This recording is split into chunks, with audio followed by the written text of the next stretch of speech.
بسم اللہ الرحمن الرحیم انما المؤمنون الذین اذا ذکر اللہ وجلت قلوبهم واذا تلیت علیہم آیاته زادتهم ایمانا وَإِذَا تُلِيَتْ عَلَيْهِمْ آيَاتُهُ زَادَتْهُمْ إِيمَانًا وَعَلَى رَبِّهِمْ يَتَوَكَّلُونَ۔ قابل احترام سامعین، السلام علیکم ورحمۃ اللہ وبرکاتہ۔ ایمان سیریز کے 5ویں لیکچر میں آپ سب کا استقبال ہے۔ ہم مسلسل ایمان کے مختلف اہم پہلوؤں پر ڈسکشن کر رہے ہیں، جس میں ہم نے دعوے کو کیفیت میں تبدیل کرنے سے متعلق گفتگو کا آغاز کیا تھا۔ سب سے پہلے یہ بات آپ کے سامنے رکھی گئی کہ یہ جو ایمان حقیقی ہے، اس کی سب سے پہلی کیفیت قرآن مجید کے اندر سورہ حجرات میں بیان کی گئی۔ وہاں کہا گیا کہ ثم لم یرتابوا، کہ ایمان وہ ہے جو تمام شکوک و شبہات سے پاک ہوتا ہے، جس میں ہم نے عقیدے کا شک اور عمل کے شک پر تفصیل سے گفتگو کی، اس کو کیسے دور کیا جا سکتا ہے، اس کو بھی ہم نے آپ کے سامنے قرآن مجید کے ذریعے سے پیش کرنے کی کوشش کی ہے۔ اب آئیے ہم ایمان کی دوسری کیفیت پر آج گفتگو شروع کریں گے۔ یہ کیفیت بہت اہم ہے، جس کو اللہ سبحانہ و تعالی نے قرآن مجید کے اندر مختلف جگہوں پر بیان کیا ہے۔ سورہ انفال کی اس آیت کریمہ کے اندر اللہ تعالیٰ نے یہ بات بیان فرمائی، اذا ذکر اللہ وجلت قلوبہم، وہ لوگ حقیقی مومن ہیں کہ جن کے سامنے اللہ کا جب ذکر کیا جاتا ہے، وجلت قلوبہم، تو ان کے دلوں پر رونگٹے کھڑے ہو جاتے ہیں۔ وَإِذَا تُلِيَتْ عَلَيْهِمْ آيَاتُهُ، اور جب اللہ کی آیتوں کی تلاوت ان کے سامنے کی جاتی ہے، زَادَتْهُمْ ایمانا، تو ان کے ایمان میں اضافہ ہو جاتا ہے۔ محترم سامعین، یہ ایمان کی دوسری اہم ترین کیفیت ہے، جسے ہم پرتاثیر کیفیت کہہ سکتے ہیں۔ قرآن مجید کو جب پڑھا جائے، اللہ رب العزت کا ذکر کیا جائے، تو اس کے نتیجے میں دل کی کیفیت تبدیل ہو جاتی ہے۔ ہم اس بات کا مشاہدہ کرتے ہیں کہ انسان دو طرح کے ہوتے ہیں۔ کچھ لوگ وہ ہوتے ہیں جو بالکل بے حس ہوتے ہیں، آپ انہیں کتنا بھی سنائیں، کتنا بھی سمجھائیں، کتنی بھی نصیحت کریں، لیکن ان کے کانوں پر جو تک نہیں رینگتی، وہ ٹس سے مس نہیں ہوتے، اپنی روش پر قائم رہتے ہیں، اڑے ہوئے رہتے ہیں۔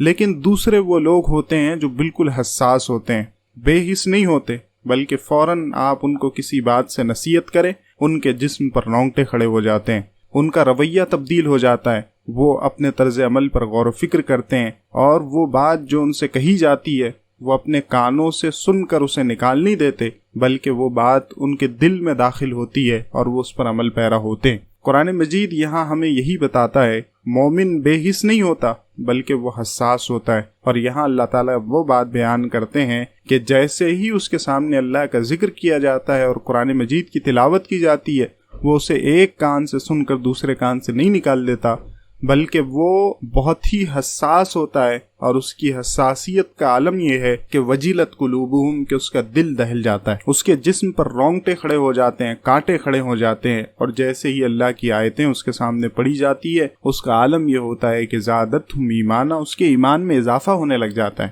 وہ ایک بہترین کیفیت اپنے اندر محسوس کرتا ہے۔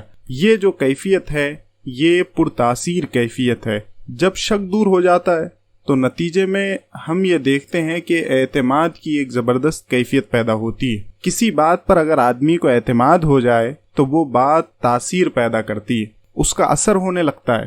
آپ نے اس بات کا مشاہدہ کیا ہوگا کہ اگر آپ کے نزدیک کوئی انسان مشکوک ہے، آپ اس پر شک کرتے ہیں، وہ ڈاؤٹ فل ہے، تو پھر وہ دنیا کی کتنی ہی اچھی اور بھلی بات آپ کے سامنے کہیں، اس کی تمام باتیں آپ کو مشکوک معلوم ہوتی ہے۔ یہ جو کیفیت یہاں اللہ سبحانہ و تعالیٰ نے بیان کی ہے، یہ کیفیت ہمارے لیے جائزے کی کیفیت ہے۔ ہم ٹھہر کر اس بات کا جائزہ لے کہ اگر قرآن مجید کی تلاوت سے تاثیر ہم محسوس کرتے ہیں، وہ کیفیت ہم محسوس کرتے ہیں جس کا ذکر یہاں اللہ تعالیٰ نے کیا ہے، تو اس کا مطلب یہ ہے کہ ہمارا دل شکوک اور شبہات سے پاک ہے۔ اور اگر ہمارے اندر وہ قرآن مجید کے تلاوت کرنے سے وہ کیفیت پیدا نہیں ہوتی، اللہ کا ذکر کیے جانے سے وہ کیفیت پیدا نہیں ہوتی، تو یہ ہمارے لیے لمحہ فکریہ ہے کہ ہم غور کریں کہ کہیں ایسا تو نہیں ہے کہ ہم عقیدے اور عمل کے شک میں مبتلا ہیں۔ جب ہم اپنے عقیدے اور عمل کے شکوک کو دور کرتے ہیں تو اس کے نتیجے میں یہ کیفیت ہم اپنے اندر قرآن مجید کی بھی اور اللہ سبحانہ و تعالیٰ کے ذکر کی بھی محسوس کر سکتے ہیں۔ ہم عقیدے اور عمل کے شکوک میں مبتلا ہو، اسے دور کیے بغیر یہ چاہتے ہوں کہ قرآن کی وہی تاثیر جو رسول اکرم صلی اللہ علیہ وسلم اور صحابہ و تابعین محسوس کرتے تھے ہمیں بھی محسوس ہو، یہ تو ناممکن سی بات ہے۔ ہمیں چاہیے کہ ہم اپنے اندر عمل اور عقیدے کے شکوک کو دور کریں، اس کے نتیجے میں لازماً آپ اس کیفیت کا مشاہدہ کریں گے۔ یہ بالکل ایک لاجیکل کنکلوژن ہے کہ جب ہم اپنے عمل اور عقیدے کے شکوک کو دور کریں گے تو اس کے نتیجے میں ہمارے اندر قرآن مجید کے مطالعے کی ایک زبردست تاثیر پیدا ہونا چاہیے۔ اللہ سبحانہ و تعالیٰ کا ذکر ہونے پر ہمارے دل دہل جانے چاہیے۔ ایک دفعہ رسول اکرم صلی اللہ علیہ وسلم نے حضرت عبداللہ ابن مسعود رضی اللہ تعالیٰ عنہ کو قرآن مجید کی تلاوت کرنے کا حکم دیا۔ عبداللہ ابن مسعود نے سورہ نساء کی تلاوت شروع کی۔ ہم دیکھتے ہیں کہ عبداللہ ابن مسعود قرآن مجید کی تلاوت کر رہے ہیں اور تلاوت کرتے ہوئے سورہ نساء کی آیت نمبر 41 پر پہنچتے ہیں۔ آپ کے کانوں میں یہ آواز پہنچتی ہے جس میں رونے کی اور ہچکیوں کی آواز ہے۔ آواز یہ پڑتی ہے کہ رک جاؤ، ٹھہر جاؤ۔ جیسے ہی حضرت عبداللہ ابن مسعود نظریں اٹھا کر دیکھتے ہیں کہ اللہ کے رسول صلی اللہ علیہ وسلم زار و قطار رو رہے ہیں، وہ جس آیت کریمہ کو سیدنا عبداللہ ابن مسعود جس کی تلاوت کر رہے تھے، اس آیت کریمہ نے اللہ کے رسول صلی اللہ علیہ وسلم کو زار و قطار رونے پر مجبور کر دیا۔ آپ کے جسم مبارک پر رونگٹے کھڑے ہو گئے۔ وہ آیت کریمہ واقعی غیر معمولی رونگٹے کھڑے کرنے والی آیت ہے، جس میں اللہ تعالیٰ نے فرمایا فَقَيْفَ إِذَا جِئْنَا مِنْ كُلِّ أُمَّةٍ بِشَهِيدٍ۔ ذرا سوچو اس دن کا حال کیا ہوگا، اس دن کیا ہوگا جب ہم ہر امت میں سے ایک گواہ کھڑا کریں گے۔ وَجِئْنَا بِكَ عَلَىٰ هَٰؤُلَاءِ شَهِيدًا، اور لازماً اللہ کے رسول ہم آپ کو کھڑا کریں گے ان کے خلاف گواہی دینے کے لیے، ان کے خلاف شہادت دینے کے لیے۔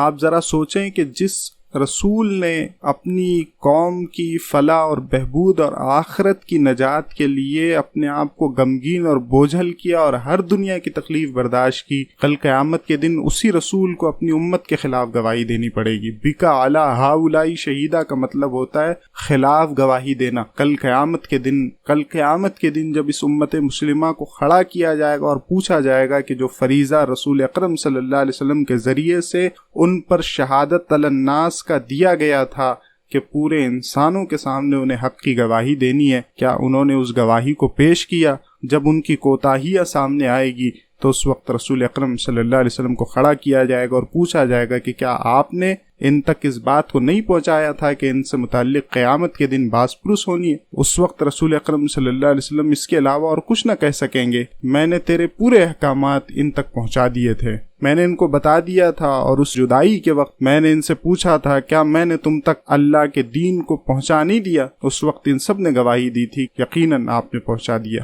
یہ ایک زندہ دل کیفیت ہے جو قرآن اور صاحب قرآن کے درمیان موجود ہے۔ ایک دفعہ حضرت ابو بکر اور حضرت عمر مسجد نبوی میں تشریف فرما تھے۔ آپ صلی اللہ علیہ وسلم نے اپنے حجرے سے دیکھا تو آپ بھی تشریف لائے۔ جیسے ہی حضرت ابو بکر صدیق نے اللہ کے رسول صلی اللہ علیہ وسلم کی حالت دیکھی تو آپ صلی اللہ علیہ وسلم سے دریافت کیا کہ یا رسول اللہ، آپ پر بڑھاپا آ گیا ہے۔ آپ صلی اللہ علیہ وسلم نے حضرت ابو بکر صدیق سے فرمایا کہ مجھے سورہ ہود، سورہ واقعہ، سورہ مرسلات، نبا اور تکویر نے بوڑھا کر دیا۔ قرآن مجید کو جب رسول اکرم صلی اللہ علیہ وسلم پڑھتے تو آپ کے دل کی کیفیت تبدیل ہو جاتی۔ نہ صرف آپ کے دل کی کیفیت تبدیل ہوتی بلکہ وہ حالت آپ کے پورے اعضاء و جوارح پر چھا جاتی، جس کے نتیجے میں آپ صلی اللہ علیہ وسلم بوڑھے معلوم ہونے لگتے۔ حضرت عائشہ رضی اللہ تعالیٰ عنہا بیان کرتی ہیں کہ حضرت ابو بکر صدیق بہت رقیق القلب انسان تھے۔ قرآن مجید پڑھتے وقت آنکھوں کو قابو میں نہ رکھ پاتے اور بے اختیار آنسو جاری ہو جاتے۔ یہی معاملہ ہمیں حضرت عمر فاروق رضی اللہ تعالیٰ عنہ کا بھی ملتا ہے۔ ایک دن فجر کی نماز میں سورہ یوسف کی تلاوت کی۔ اس آیت کریمہ پر جب پہنچے، انما اشکو بسی و حزنی الی اللہ، میں تو اپنی پریشانی اور غم کی فریاد اللہ کے سوا کسی سے نہیں کرتا، اور اللہ سے جیسے میں واقف ہوں تم واقف نہیں ہو۔ یہ آیت کریمہ جب حضرت عمر نے پڑھی تو آپ پر گریہ طاری ہو گیا، اور آپ کے دل سے اور آپ کی زبان سے نکلی ہوئی چیخ و پکار کی آواز ابو رافع نے اور آپ کے بیٹے عبداللہ ابن عمر نے کئی پیچھے کی صفوں تک سنی، جس آیت کریمہ کے اندر یہ بات کہی گئی کہ ایک بوڑھا باپ اپنے چہیتے بیٹے کی جدائی کے غم میں جو اس کی زبان سے نکلنے والے جملے ہیں اس نے حضرت عمر رضی اللہ تعالیٰ عنہ کو غمگین کر دیا، اور وہی کیفیت آپ کے دل پر طاری ہو گئی، وہی رقت آپ کے دل پر طاری ہو گئی۔ حضرت حسن بصری کہتے ہیں کہ یہی وجہ تھی کہ حضرت عمر جب قرآن مجید پڑھتے تو آپ پر بالکل رقت طاری ہو جاتی، اور آپ درد اور تکلیف کی وجہ سے کئی دنوں تک گھر سے باہر نہ نکل پاتے۔ یہی وجہ تھی کہ آپ کے گھر پر کئی دنوں تک لوگ عیادت کو آیا کرتے تھے۔ محترم سامعین، یہ قرآن مجید زندہ جاوید کتاب ہے۔ جیسے اس نے اس دور میں اللہ کے رسول، صحابہ اور تابعین اور تبع تابعین کے دل کی کیفیت کو تبدیل کیا تھا، ان کے اندر تاثیر پیدا کی تھی، ان کو حلاوت محسوس ہوئی تھی، اسی طرح کی حلاوت اور تاثیر آج بھی اس کتاب کے اندر موجود ہے۔ یہ کتاب آج بھی زندہ جاوید کتاب ہے، اور قیامت تک کے لیے ضرورت اس بات کی ہے کہ ہم اپنے اندر ان کیفیات کو پیدا کریں جو دراصل ایمان حقیقی کے لیے ضروری ہے۔ ہم بھی اس کا مشاہدہ اپنے اندر کر سکتے ہیں۔ آج کے اس لیکچر کو ہم ایک سوال پر کنکلوڈ کرتے ہیں، اور وہ سوال یہ ہے کہ ہم اپنے اندر اس کیفیت کو کیسے پیدا کر سکتے ہیں۔ یہی تاثیر اور یہی حلاوت قرآن مجید کی تلاوت کی جو صحابہ اور تابعین کو حاصل تھی، ہم اپنے اندر کیسے اس کو محسوس کر سکتے ہیں اور پیدا کر سکتے ہیں۔ اس سوال پر اگلی ویڈیو میں انشاءاللہ ہم تفصیل سے گفتگو کریں گے۔ اقول قولی ھذا واستغفر اللہ لی ولکم، آمین، وآخر دعوانا ان الحمد للہ رب العالمین۔